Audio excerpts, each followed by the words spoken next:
नमस्कार दोस्तों, मैं हूं सचिन और आपका मेरे YouTube चैनल पे बहुत बहुत स्वागत है। दोस्तों, आज की वीडियो में हम एक बहुत ही शानदार प्ले डिस्कस करने जा रहे हैं। जी हाँ दोस्तों, इसका नाम है वॉलपोन और इसे लिखा है एक बहुत ही मशहूर राइटर जो है हमारे इंग्लैंड के बेन जॉनसन ने, जिन्हें कॉमेडी ऑफ ह्यूमर्स के लिए भी जाना जाता है। और उनका ये जो प्ले है वॉलपोन, ये बहुत ही हिट है। मतलब उनका सबसे ज्यादा हिट जो प्ले है वो यही है और बहुत सारे यूनिवर्सिटीज में ये सिलेबस में भी लगा हुआ है। वॉलपोन की अगर हम बात करें, इसके कुछ की फैक्ट्स की अगर बात करें तो इसे प्रीमियर्ड किया गया था इसे 1606 में। और इसकी जो पब्लिकेशन डेट है, जो पब्लिश किया गया था इसको, वो किया गया था 1607 में और उसे किया गया था विलियम स्टैन्सबी के द्वारा। तो दोस्तों, ये कुछ की फैक्ट्स है इसके बारे में। अगर नरेटर की बात करें तो इस प्ले में कोई नरेटर नहीं है और इसका जो प्रोटैगनिस्ट है वो वॉलपोन खुद है। तो इसको हम एक एपोनिमस जो है एपोनिमस प्ले भी कह सकते हैं, क्योंकि एपोनिमस प्ले या नॉवल वो होता है जिसमें जो हमारा हीरो होता है उसी का नाम दिया जाता है, जो हमारे प्ले को या नॉवल को, जो भी बुक होगी उसको। ठीक है, तो वॉलपोन ऑब्वियसली वॉलपोन प्ले का नाम भी है, तो उसके जो मेन कैरेक्टर है उसका नाम भी वॉलपोन है। तो फिर हम इससे एपोनिमस प्ले भी कह सकते हैं। इसका जो वॉलपोन है, इसका एक सब टाइटल ऐसे कह सकते हैं और भी कह सकते हैं इसको द स्लाई फॉक्स है, जो सब एज ए सब टाइटल भी कंसिडर किया जाता है इसे, वॉलपोन और द स्लाई फॉक्स। तो एक बहुत ही दोस्तों इंपॉर्टेंट प्ले है। बीस्ट फेबल भी या फिर एनिमलिज्म के साथ भी इसको कई बार डिस्कस किया जाता है, उस तरीके से भी इसको स्टडी किया गया है। ये बहुत ही इंपॉर्टेंट पॉइंट है इस प्ले का। तो इन पूरे मुद्दों पर पूरी समरी को डिस्कस करेंगे, एनालाइज करेंगे इस प्ले को, और एज ए बीस्ट फेबल भी हम इस प्ले को देखेंगे। तो चलिए दोस्तों, समय ना वेस्ट करते सीधा वीडियो की शुरुआत करते हैं। वीडियो अच्छी लगे तो लाइक, शेयर और कमेंट कर दीजिएगा, चैनल को सब्सक्राइब कर दीजिएगा। तो दोस्तों, वीडियो शुरू करने से पहले मैं आपको ये बात बताना चाहूंगा, आप ही में से किसी की ये रिक्वेस्ट आई थी कि वॉलपोन के ऊपर समरी बताइए, एज ए बीस्ट फेबल उसको डिस्कस कीजिए। तो इसीलिए मैं इस वीडियो को बना रहा हूं। अगर आपकी भी कोई रिक्वेस्ट है, आप भी चाहते हैं कि किसी बुक में मैं समरी बनाऊं या उसको एनालाइज करूं उस बुक को, तो कमेंट सेक्शन में आप भी अपनी रिक्वेस्ट डाल सकते हैं। ऑब्वियसली जब हमारे पास टाइम हुआ तो मैं उसके ऊपर भी समरी या एनालाइज उसको करूंगा। तो जल्दी से वीडियो की शुरुआत करते हैं। तो दोस्तों, अगर ओपनिंग की बात करें, इस प्ले की ओपनिंग सीन बहुत ही ड्रामेटिक है और बहुत ही इंपॉर्टेंट लाइन है इसकी ओपनिंग, उससे आपको याद रखना पड़ेगा। वॉलपोन जब भी प्ले की शुरुआत होती है तो अपनी शरीन में बैठा हुआ, जो घरों में हमारे होता है ना मंदिर टाइप का, वहां पे जाता है, बोलता है good morning to the day and next to my gold. तो ये लाइन बहुत ही इंपॉर्टेंट है, इसे अक्सर एग्जाम में पूछा भी जा सकता है और आप मेंशन भी कर सकते हैं अपने क्वेश्चंस में। तो वो बोलता है good morning to the day and next to my gold. यहीं से हमारी जो है इस प्ले की शुरुआत होती है। और वो अपना उसका एक नौकर है मोस्का, जिसे पैरासाइट या फिर फ्लाई भी कहा गया है। वॉलपोन को आपको पता है स्लाई फॉक्स कहा गया है, जो मैं आपको बता रहा हूँ ना, बीस्ट फेबल्स के साथ कंसीडर किया जाता है इसको। तो उस तरीके से नाम बता रहा हूँ, इसके बीस्ट नेम भी बता देता हूँ, कि जो इन तरीके की क्वालिटीज पाई जाती हैं इन ह्यूमंस में। ठीक है दोस्तों, तो वो मोस्का से डिस्कस करता है कि मेरे जो लेगेसी हंटर्स है ना, मतलब कुछ इसके दोस्त हैं जिनको पता है कि वॉलपोन की शादी नहीं हुई है, ना ही इसका कोई वायरिस है, तो फिर इसकी जो बाद में इसकी जो प्रॉपर्टी होगी ना, वो तो हम में से ही किसी के नाम आएगी, होगी कोई दोस्त इसके, रिश्तेदार इसके। और वो कौन कौन से हैं वो दोस्तों? एक है कॉर्वेशियो, एक है कॉर्बिनो और एक है आपका एक का नाम नहीं मुझे याद आ रहा अभी, कॉर्वेशियो, कॉर्बिनो और एक था अपना वोल्चर। हाँ दोस्तों, माफी चाहूंगा, नाम नहीं, थोड़ा दिमाग में नहीं आ रहा था। तो वोल्चर है एक कॉर्वेशियो और एक कॉर्बिनो, ये तीनों है। कॉर्वेशियो है ओल्ड मैन है, ये मिस्र है, कंजूस टाइप का है ना। कॉर्बिनो एक मर्चेंट है और इसकी एक वाइफ है, खूबसूरत वाइफ है, इटली की सबसे खूबसूरत औरत माना जाता है उसे, और उसका नाम है सीलिया, जिसको बहुत ही प्रोटेक्ट करके रखता है, बहुत ही ऑब्सेस्ड हस्बैंड है जी। ठीक है, और तीसरा है हमारा वोल्चर एक बहुत ही श्रूड वकील है ये। तो ये तीनों हथियाना चाहते हैं इसकी प्रॉपर्टी को कहीं ना कहीं, और वॉलपोन को भी इसके बारे में पता है कि इनकी नजर मेरी प्रॉपर्टी पे है। तो वो एक प्लान बनाता है मोस्का के साथ, उसका जो पैरासाइट है, नौकर है या उसे स्लेव भी कह सकती हैं आप, नौकर से मिलके वो एक प्लान बनाता है कि भाई हम ऐसा करते हैं कि मैं बीमार होने का नाटक करता हूं और तुम इन तीनों जो मेरे लेगेसी हंटर्स हैं इनको बता देना कि मैं बीमार हूं। ठीक है, तो वो क्या करता है, वो अभी बेड पे लेट जाता है और बीमार होने की एक्टिंग करता है हमारा जो वॉलपोन है। और मोस्का 1 बाय 1 तीनों के पास जाता है और उन्हें बताता है कि ये वॉलपोन जो है वो अपने डेथ बेड पे है, बीमार है, मतलब मरने ही वाला है वो। तो तुम ऐसे करो, उसे अच्छे अच्छे गिफ्ट दो ताकि वो अपनी जो उसकी प्रॉपर्टी वो तुम्हारे नाम कर जाए। और 1 बाय 1 ये तीनों ही आते हैं और अच्छे अच्छे गिफ्ट लेके आते हैं इसके लिए, वॉलपोन के लिए। लेकिन जो कॉर्वेशियो है वो अच्छे गिफ्ट नहीं लेके आता है, कुरवैशियो क्या है, कुरवैशियो एक आपको पता है बूढ़ा इंसान है और वो उसके लिए एक मेडिसिन सी लेके आता है, प्रोबेबली इसको पॉइजन भी कह सकते हैं हम कि ये जल्दी खत्म हो जाए इसको खा के। यार कि बोलपन आपको पता है वो तो बहुत ही श्रूड है, वो कहाँ खाएगा उस मेडिसिन को, लेकिन वो बोलपन के साथ ये उसको बोल के जाता है कि कोई बात नहीं, मैं तुम्हें जो मेरी प्रॉपर्टी का जो हिस्सेदार है ना, जो ईयर है, वो मैं तुम्हें बना दूंगा अपनी प्रॉपर्टी का। और बोलपन बहुत खुश हो जाता है क्योंकि उसे तो पता है कि वो तो एक्टिंग कर रहा है। और कुरवैशियो की उम्र देख के लगता भी है कि कुरवैशियो की डेथ जो है ना वो बोलपोन से तो ऑब्वियसली पहले ही हो जाएगी, लेकिन बोलपोन के लिए ये बहुत ही अच्छा होता है कि भाई उसकी जो प्रॉपर्टी है वो बोलपोन को मिलने वाली है। अब मोस्का एक प्लान डिवाइस करता है, बोलता है अब कुरवैशियो को जल्दी मारने का प्लान क्या हो सकता है, और वो क्या करता है, वो अब जाता है बुनारियो के पास। बुनारियो आपको पता है बुनारियो सन है कुरवैशियो का, एकमात्र सन है वो, और वो बुनारियो को जाके बता देता है कि तुम्हारा जो फादर है वो बोलपोन को उसका लीगल हियर बनाने वाला है, लीगल हियर बनाने वाला है, तो तुम इसके बारे में कुछ करो। और बुनारियो को तो ऑब्वियसली बड़ा गुस्सा आता है, बोलता है ऐसे कैसे हो सकता है, वो बोलता है तुम ऐसे मेरे साथ चलो और तुम अपने आंखों के सामने देख लेना कि कुरवैशियो जो है साइन करवाएगा तुम्हारे मतलब इससे जो तुम्हारे बोलपोन के साइन करवाएगा अपने प्रॉपर्टी पे, है ना।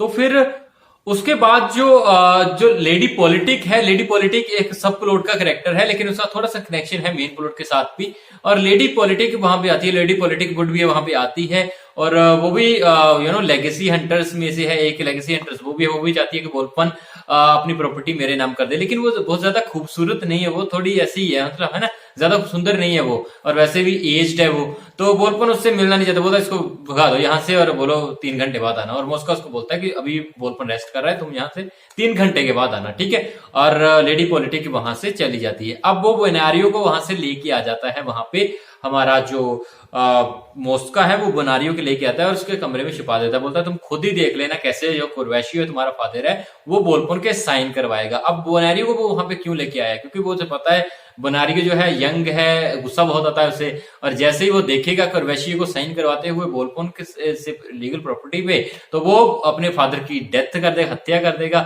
और इससे क्या होगा, बोलपोन को उसकी प्रॉपर्टी जल्दी मिल जाएगी, मतलब उसको नेचुरली डेथ होने से पहले ही उसको मरवाना चाहता है ये मोस्का जो है, इतना ज्यादा इतना ज्यादा खतरनाक बंदा है ये।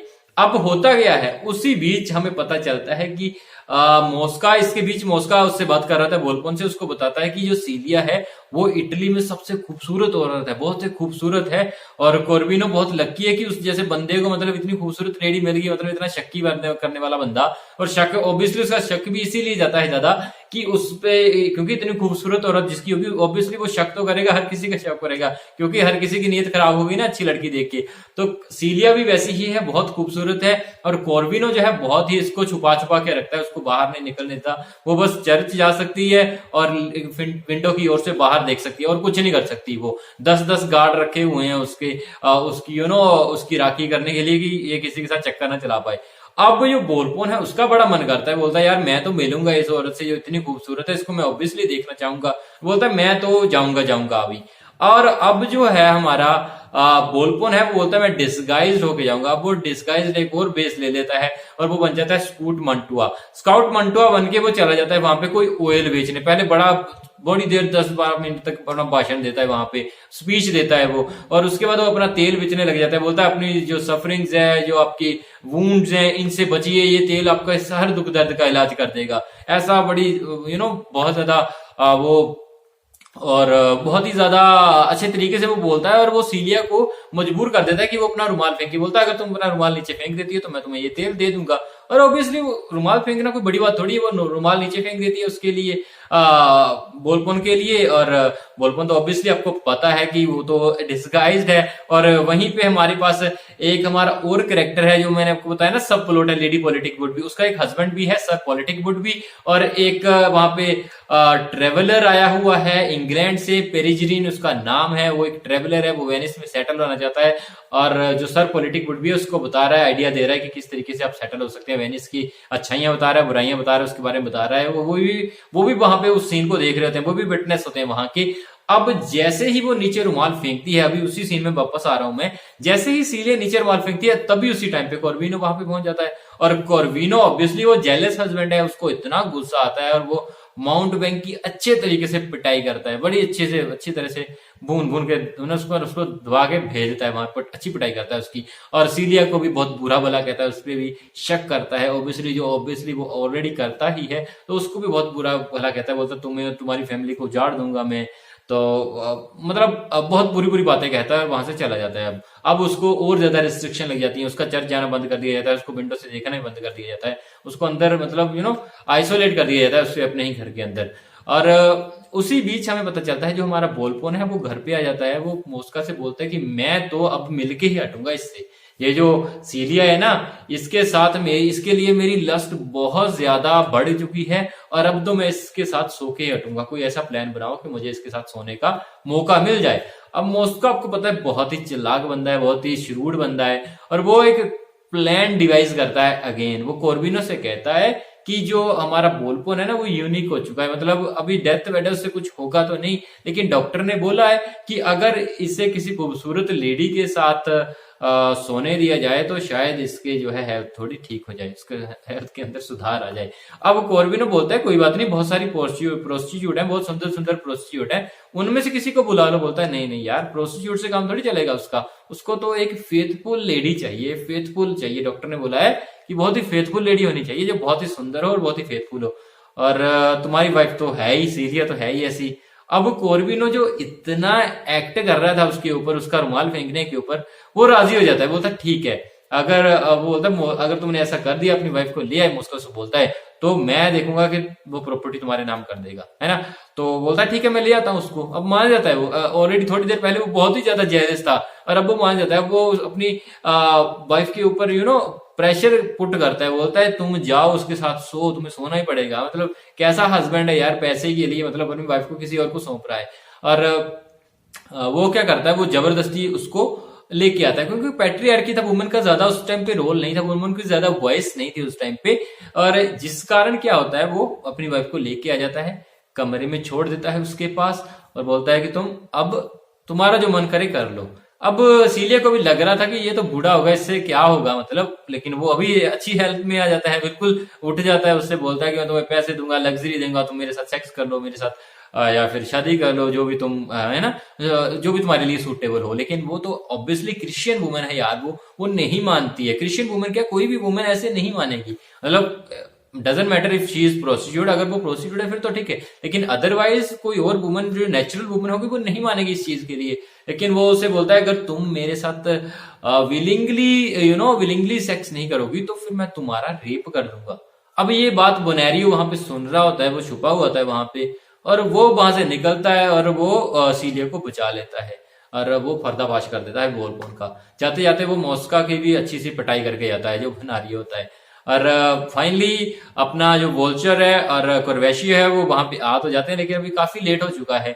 लेकिन जो मोस्का है, मोस्का अब एक और प्लान करता है वोल्चर के साथ मिला के कि यार अब जो हमारा पोलपन है वो तो एक बड़ी सिचुएशन में फंस गया है, अब इसको बचाना तुम्हारा काम है, तुम वकील हो।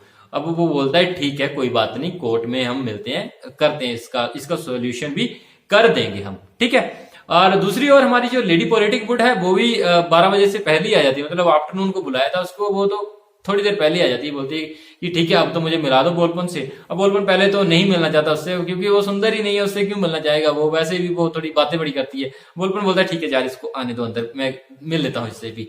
अब जो लेडी पॉलिटिक वुड भी है वो इतनी बातें करती है, इतना दिमाग खाती है, उसको पका देती है थोड़ी देर में ही बातें कर करके। अब बोलपन मुस्का से बोलता है भाई मेरे को बचा लो इससे, ये तो मेरे दिमाग खराब करके मार देगी मेरे को। अब मुस्का उसको आता है और लेडी पॉलिटिक वुडबी को बोलता है कि तुम्हारे हस्बैंड को मैंने एक प्रोस्टिट्यूट के साथ देखा है, अब तुम जाओ उसको संभालो अपने पति को। अब लेडी पॉलिटिक वुडबी को बड़ा गुस्सा आता है, बोलता है मेरे हस्बैंड कैसे किसी प्रोस्टिट्यूट के साथ घूम सकता है। वो वहां से भाग जाती है, और जब वो वहां पे अपने घर पे पहुंचती है तो वहां पे वो देखती है सर पॉलिटिक वुडबी पेरिजरीन के साथ पेरिजरीन के साथ बातें कर रहे होते हैं। अब उसे लगता है कि ये पेरिजरीन ही डिस्गाइज्ड होके बैठा हुआ है, मतलब मैन के रूप में डिस्गाइज होके बैठी हुई है ये लेडी जो प्रोस्टिट्यूट है। वो उस पर शक करती है, उसको बुरा भला कहती है, लेकिन तभी मोस्का वहां पे आ जाता है और उसे बोलता है कि ये जो पेरिजरीन है ये तो नेचुरली बंदा ही है, इसके ऊपर शक करने की जरूरत नहीं है। जिसकी बात मैं कर रहा था ना, जिस प्रोस्टिट्यूट्स की, वो अभी सेनेट में है, कोर्ट में है, वो अभी जाओ तुम उससे मिलो जाके। अब वो गुस्से से वहां से निकल जाती है, जाते जाते वो पेरिजिन को बोलती है कि कोई बात नहीं, सिडिक्टिव लुक से उसे बोलती है कि हम बाद में मिलते रहेंगे, ठीक है, बाद में। अब इस बात पे पेरिजिन को बड़ा गुस्सा आता है कि उसने तो मेरी बेइज्जती की है। बोलता है मैं सर पॉलिटिक वुडवी से बदला लूंगा। वो बदला वो बाद में लेगा, लेकिन हमारा जो फिलहाल सीन है वो शिफ्ट हो जाता है कोर्ट की ओर पे। कोर्ट पे क्या होता है, कोर्ट पे हमारे जो सीलिया और बुनारियो हैं, इन दोनों ने बता दिया है उसको, इन दोनों ने उसको बता दिया है कि किस तरह से जो बोलपुन है वो सभी का उल्लू बना रहा है, और जो कुर्वैश्यू है उसने अपने बेटे को डिसइनहेरिट कर दिया है, और कोर्बिनो ने किस तरह से अपनी वाइफ को बेचने की कोशिश की है पैसे के लिए। तो ये सारी चीजें कोर्ट के सामने पड़ गई हैं। अब वोल्चर का काम शुरू हो जाता है। वोल्चर बोलता है कि ये दोनों लवर हैं, okay, they are having an affair. और जो कोर्बिनो है वो बेचारा हस्बैंड है जिसकी वाइफ उससे उसको धोखा दे रही है, किसी और के साथ अफेयर चला हुआ है इसका मैरिज के बाद भी। और वोल्पन के साथ भी इन्होंने अच्छा नहीं किया है, और वोल्पन तो बीमार है, वोल्पन तो कुछ कर ही नहीं सकता। वोल्पन इसका रेप कैसे कर सकता है, इसके साथ बुरा कैसे कर सकता है। और वोल्चर जो है वो सारी कहानी है उन्हीं के ऊपर डाल देता है, और ये भी बोलता है कि ये तो इविल सन है, इसने तो अपने बाप को मारने की भी कोशिश की है कर्वेशियो को। और कर्वेशियो क्योंकि वो भी साथ में मिला हुआ है, वो भी बोल देता है कि हाँ हाँ इसने मेरे को मारने की कोशिश की है। अब सीन और पक्का हो जाता है जब वोल्पन को फिर चारपाई पे लेके आते हैं उसको कोर्ट में, और वो फिर एक्टिंग कर रहा है बीमार होने की, और कोर्ट मान जाता है, बोलता है हाँ ये तो बात सही है। और उसी टाइम पे लेडी पॉलिटिक वुड भी आ जाती है जब वो सीलिया को उसमें देखती है कोर्ट में, और वो बोलती है ये तो मेरे हस्बैंड के साथ अफेयर कर चल रहा है इसका, ये तो ये तो प्रोस्टिट्यूट है, इसका मेरे हस्बैंड के साथ सर पॉलिटिक्स से अफेयर चल रहा है। और कोर्ट को बड़ी चीजों से फैसला साफ हो जाता है कि यार ये दोनों ही कहीं ना कहीं इस अपराध के लिए जिम्मेदार हैं, और वो दोनों को सजा दे देते हैं, जेल भेज देते हैं, और सेपरेट भी कर देते हैं, अलग भी कर देते हैं। अब क्या होता है, अब बोलपन जब फाइनली कोर्ट से घर आता है, और उसे कहीं ना कहीं लगता है कि वो सच में जो एक्टिंग कर रहा था बीमार होने की, वो सच में बीमार होने लगा है। उसको वो कहीं ना कहीं एज वाले जो सीन है वो दिखाई दे रहे हैं। अब वो बोलता है कि अब मैं इस चीज को खत्म करना चाहता हूं, अब मैं फाइनली प्रैंक करूंगा इनके ऊपर, और उसके बाद इस सीन को बिल्कुल खत्म कर दूंगा। और वो प्रैंक क्या करता है, वो मोस्का से बोलता है कि मैं अब मरने की एक्टिंग करूंगा, मरने की एक्टिंग करूंगा कि मैं मर जाऊंगा, और तुम्हें अपना लीगल हेयर बना दूंगा, और फिर देखूंगा इनका चेहरा, देखूंगा फिर कैसा होता है, मतलब इनकी शक्ल देखने लायक होगी उसके बाद। अब वो मोस्का भी मान जाता है, बोलता है ठीक है। अब मोस्का डिक्लेयर कर देता है जाके कोर्ट में, तीनों को बता देता है जाके कि जो बोलपन है वो तो मर चुका है, और उसकी जो प्रॉपर्टी है उसका लीगल हेयर मुझे बना गया है वो। अब तीनों लेगेसी हंटर्स मतलब बिल्कुल भौचक्के रह जाते हैं कि यार ऐसा कैसे कर सकता है वो, कौन, उसके लिए हम इतना कुछ करते रहे, और उसके बाद लीगल हेयर उसने मोस्का को बना दिया। मोस्का बड़ा बन ठन के कोर्ट में घूम रहा है, मजे से घूम रहा है, मोस्का एंजॉय कर रहा है इस चीज को। अब जो बोलपन है वो डिस्गाइज्ड हो गया as a guard, senate guard बन गया है वो। अब वो उनकी शक्लें देखता है कोर्ट में, उसे बड़ा मजा आता है उनकी शक्लें देख के, यार कि ये कैसे एक्टिंग कर रहे हैं, मतलब है ना, उनकी बिल्कुल हाव भाव बदल गए थे उसके। लेकिन तभी जो है मोस्का डिक्लेयर कर देता कि वो तो डेथ हो चुकी है इसकी, है ना। लेकिन वोल्चर क्या है, वोल्चर जो है अब केस पलटने लग रहा है। वो बोलता है कि नहीं नहीं ये दोनों इनोसेंट हैं, इन्होंने कुछ नहीं किया है, जो बुनारियो और सीलिया है उनके बारे में। वो बोलता है इनको अब सजा क्यों दूं, क्योंकि बोलपन ने तो मेरा कुछ नहीं बिगाड़ा, तो मोस्का को भी क्यों कुछ मिले अगर मुझे कुछ नहीं मिला तो। अब बोलपुन जाके उसके कान में बोलते हैं, वोल्चर के कान में बोलता है कि तुम यार केस को मत बदलो, बोलपुन जिंदा है। और उसी टाइम पे वोल्चर जो है वो कहानी बदल देता, बोलता है नहीं नहीं बोलपुन तो जिंदा है, ये दोनों निर्दोषी हैं। और इस तरीके से कुछ बातें चलती हैं, लेकिन मोस्का भी मानने को तैयार ही नहीं है। मोस्का बोलता है नहीं नहीं बोलपुन तो मर चुका है भाई, मैं उसका लीगल हेयर बन चुका हूं, क्योंकि मोस्को को बहुत पसंद आ रही होती है वो चीजें। बोलता है मैं तो वही अब मालिक बन गया है एकदम से वो बोलपुन की सारी प्रॉपर्टी का, और वो मानने को तैयार नहीं है। वो बोलता है बोलपुन को बोलता है जा तो तुम ऐसे करो कि अपनी आधी प्रॉपर्टी मेरे नाम कर दो, तब तो मैं मान जाता हूँ कि ठीक है, तब मैं इस चीज को मान जाऊंगा कि मैं लीगल हेयर अपने आप को डिस्कस नहीं करूंगा, है ना। लेकिन बोलपन वो भी देने को तैयार नहीं है, और कोर्ट में भी चीजें अभी सुधर नहीं रही हैं। वोल्चर और बाकी जो उसके जो लीगल हंटर लेगेसी हंटर्स थे वो तो सारे बहुत ही परेशान है। वो तो वैसे उन्होंने साथ छोड़ दिया कि छोड़ो पर अभी क्या करना, है ना। और चीजें इस तरीके से बदल जाती हैं, और फाइनली बोलपन इतना तंग आ जाता है कि वो फाइनली मान लेता है कि भाई ठीक है, मैं ही हूं, मैंने ही ये सारा लेगेसी हंटर्स वाला खेल रचाया था, और मैंने ही ये सारा जो भी आप अभी देख रहे हो ना, जो स्यापा पड़ा हुआ है यहाँ पे, ये सारा मैंने ही किया, ये मेरा क्रिएट कराया है, और मोस्का भी इसके लिए जिम्मेदार है पूरे का पूरा। ठीक है। इसके पहले वोल्चर भी ये ट्राई करता है कि मॉस्का को वो फंसा दे, लेकिन वो फंसा नहीं पाता है। लेकिन जब फाइनली वोल्पन आगे सामने आ जाता है तो सभी की करप्टेडनेस है बिल्कुल सामने आ जाती है।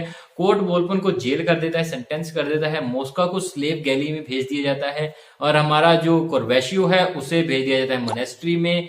और जो आपका कोरविनो है उसको गधे के कान लगाए जाते हैं और उसका मुंह काला करके पूरा गधे की सवारी करवाई जाती है पूरी, है ना, वेनिस की सिटी में, कैनाल के आसपास पूरी सिटी में उसको ऐसे घुमाया जाता है। और जो वोल्चर है उसको लर्न मैन की सोसाइटी से बैनिश कर दिया जाता है, वेनिस सिटी से उसे वैनिश कर दिया जाता है। बोनेरियो और सीलिया को माफ कर दिया जाता है, उन्हें जेल से रिहा कर दिया जाता है। अब कुछ जो ट्रांसलेटर है, कुछ जो एडिटर्स है, वो ये भी बताते हैं कि बोनेरियो और सीलिया के बाद में शादी हो जाती है, लेकिन इसका कोई कंफर्मेशन नहीं है। तो फिलहाल हम यही कहेंगे कि बोनेरियो और सीलिया जो है उनको छोड़ दिया जाता है, रिलीज कर दिया जाता है, दे वर रिलीज आफ्टर दैट। तो दोस्तों यहीं पे हमारा जो प्ले है इसकी कहानी खत्म हो जाती है। इस प्ले को हम इस तरीके से भी डिस्कस करेंगे कि इसे एज ए बीस्ट फेबल भी हम डिस्कस करेंगे कि इसे बीस्ट फेबल क्यों कहा जाता है, किस तरीके के, किस कैरेक्टर को कौन कौन से नाम जो है बीस्ट के दिए गए हैं। पूरी वीडियो में बात करेंगे, लेकिन ये वीडियो ऑलरेडी बहुत बड़ी हो गई है। नेक्स्ट वीडियो इसके ऊपर एक और बनाऊंगा जिसमें मैं बात करूंगा कि इस प्ले को एज ए बीस्ट फेबल, और कुछ इंपॉर्टेंट क्वेश्चंस भी डिस्कस करेंगे हम इस प्ले के, जो मेरे यूनिवर्सिटी स्टूडेंट्स हैं उनके लिए। तो दोस्तों फिलहाल की वीडियो में यही है। अगर आपको ये वीडियो अच्छी लगी है, समझ अच्छे से समझ आ गई है, तो वीडियो को लाइक जरूर कीजिएगा। कमेंट सेक्शन में कोई क्वेरी है पूछ सकते हैं। अगर आप भी चाहते हैं कि किसी टॉपिक में वीडियो बनाऊं, कमेंट सेक्शन में आइडिया दे सकते हैं, मैं जरूर उस पर बनाऊंगा। चैनल को सब्सक्राइब जरूर करके जाइएगा और press the notification bell because and then you will get all the notification from our channel whenever we upload any video. Thank you very much for joining the video. Have a great day.